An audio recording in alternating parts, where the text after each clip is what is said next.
2026-27 budget வந்து இந்தியாவில் நேற்று தாக்கல் பண்ணியிருக்காங்க. நிர்மலா சீதாராமன் அவர்கள் 9வது முறையாக நிதியமைச்சராக இந்த பட்ஜெட்டை தாக்கல் பண்ணாங்க. உண்மையிலே இது வந்து எல்லா பெண்களுக்குமே வந்து ஒரு கௌரவமான விஷயம். ஏன்னா ஒரு பெண் வந்து இவ்வளோ 140 கோடி மக்கள் இருக்கிற இடத்துல ஒரு பெண் நிதியமைச்சராக இருந்து பட்ஜெட் தாக்கல் பண்ணியிருக்கிறாங்க. அது மட்டும் இல்லாமல் ட்ரம்ப் அவர்கள் 500% வரி விதிச்சதுக்கு அப்புறம் இந்தியாவுடைய பட்ஜெட் எப்படி இருக்கும்னு சொல்லிட்டு உலக நாடுகள் எல்லாமே வந்து இந்த பட்ஜெட் பார்க்குறாங்க. ஏன்னா இதுக்கு முன்னாடி பார்த்தோம்னா நம்ம பக்கத்தில் இருக்க நாடுகள் வந்து இந்தியாவில் பட்ஜெட் போடும்போது நமக்கு என்ன ஒதுக்கீடு செய்வாங்க அப்படின்னு சொல்லி வேடிக்கை பார்ப்பாங்க. அதாவது அவங்களுக்கு நம்ம செய்யக்கூடிய உதவிகள் பெரும்பாலும் பார்த்தோம்னா நம்ம அதிகமாக நிதி கொடுக்கறது ஆப்கானுக்கும் பங்களாதேஷ்க்கும் கொடுப்போம். அதே மாதிரி தைவான் அந்த குட்டி குட்டி நாடுகளுக்கு கொடுப்போம். அதுவும் இல்லாமல் இந்த முறை பார்த்தோம்னா பாகிஸ்தான் எப்பயுமே வந்து என்ன செய்வாங்க நம்மளை உற்று பார்ப்பாங்க. இந்த முறை பார்த்தோம்னா உலக நாடுகள் எல்லாமே வந்து பட்ஜெட் பார்த்துட்டு அந்த அளவுக்கு வந்து ஒரு சர்ப்ரைசிங்காக இருக்குது இந்த பட்ஜெட் அப்படின்ட்டு. ஏன்னா இந்த பட்ஜெட் வந்து பற்றாக்குறை இல்லாத பட்ஜெட்டாக போட்டிருக்காங்க. வருமான வரியில் 12 லட்சம் எந்த விதமான மாற்றம் கொண்டு வரலை. அதே மாதிரி பார்த்தோம்னா நிறைய பொருள்களுக்கு வந்து வரி வந்து மிகவும் குறைஞ்சிருக்கு. மெடிசின்ஸுக்கு குறைஞ்சிருக்கு, லித்தியம் பேட்டரி கார்களுக்கு குறைஞ்சிருக்கு. இது வந்து நல்ல விஷயம். அதே மாதிரி போதை வஸ்துக்கள் சிகரெட்டு பீடி டொபாக்கோ அதுக்கு எல்லாமே வந்து வரி வந்து அதிகமாக விதிச்சிருக்காங்க.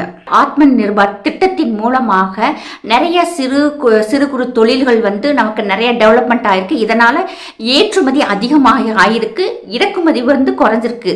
அது மட்டும் இல்லாமல் சிறு தொழில்கள் அளவான தொழில்கள் எல்லாமே வந்து நல்ல டெவலப்மெண்ட் ஆயிருக்கு. இதன் மூலமாக வந்து இந்தியாவிற்கு நம் நாட்டுக்கு நிறைய வரிகள் வந்திருக்கு. நம்ம பயன்படுத்தும் மெடிசின்ஸ் எல்லாமே மேக்சிமம் வந்து டேராடூன்ல இருந்து தான் வந்து தயாரித்து இந்தியா முழுவதும் விற்பனை ஆகும்.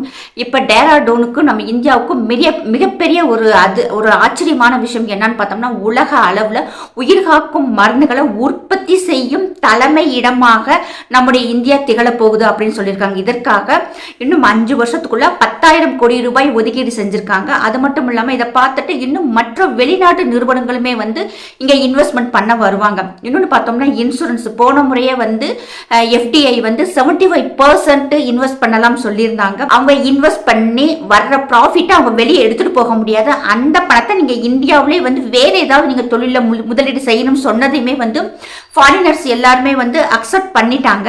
அதன் மூலியமாக வந்து நிறைய தொழில்கள் வந்து உருவாச்சு. டேட்டா சென்டர்ஸ் வந்து அதிகமாக ஓபன் பண்ண போறோம். அந்த டேட்டா சென்டர்ஸ்க்கு வந்து 2047 வரைக்குமே வந்து டாக்ஸ் இல்லை அப்படின்னு சொல்லிட்டு ஒரு அனௌன்ஸ்மெண்ட் பார்த்தோம்னா இது வந்து மற்ற நாடுகளுக்கு வந்து ஒரு வரப்பிரசாதம். அதே மாதிரி பார்த்தோம்னா தமிழ்நாடு, கேரளா, ஆந்திரா, ஒரிசா இந்த 4 மாநிலங்களை வந்து கனிம வளங்களுக்காக கடலோர வழித்தடங்கள் வந்து அமைக்க போறாங்க. இதனாலேயே நேரடியாகவும் மறைமுகமாகவும் கடலோர மாவட்டங்கள் வந்து நல்ல டெவலப்மெண்ட் ஆக போகுது. நம்ம இந்தியாவில் வந்து அதிகமான கனிம வளங்கள் கண்டுபிடிச்சிருக்காங்க. அந்த கனிம வளங்களை வந்து எந்த அளவுக்கு பிரயோஜனமாக மக்களுக்கு பிரயோஜனமாக வெளியே எடுத்துட்டு வந்து அதை வந்து நல்ல வருமானமும் நமக்கு கிடைக்கும், தொழில்களும் வந்து நல்லா முன்னேறும் அப்படின்னு சொல்லிக்காக தான் சாகர் மந்தன் அப்படின்னு ஒரு ஸ்கீம் கொண்டு வந்திருக்காங்க. இதில் பார்த்தோம்னா கடலுக்கு உள்ளே இருக்கும் பொருட்கள் இப்போ முத்தை எடுக்கிறாங்க.